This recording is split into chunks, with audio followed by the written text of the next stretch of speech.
معاكم وصفة جديدة. قطعنا البطاطس بالشكل ده. هنزل بالفلفل، هنزل بالبصل بالشكل ده اهو.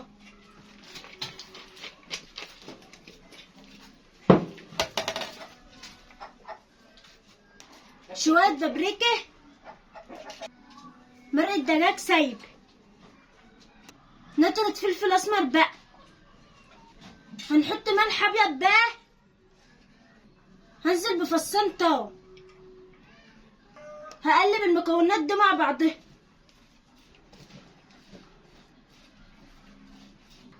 اعملوا لي متابعة. اللي حابب يحط كركم يحط. هنزل بالطماطم. اللي حابب يحط طماطم ترنشات يحط. هننزل بالزيت. هنحط معلقة سمنة وما تنسونيش في متابعة.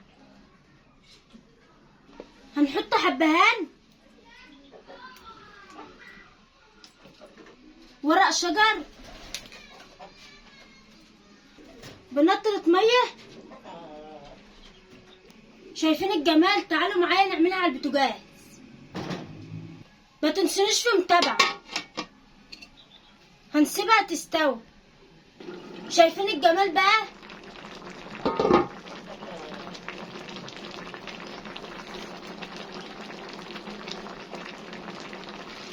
استوت معانا هي.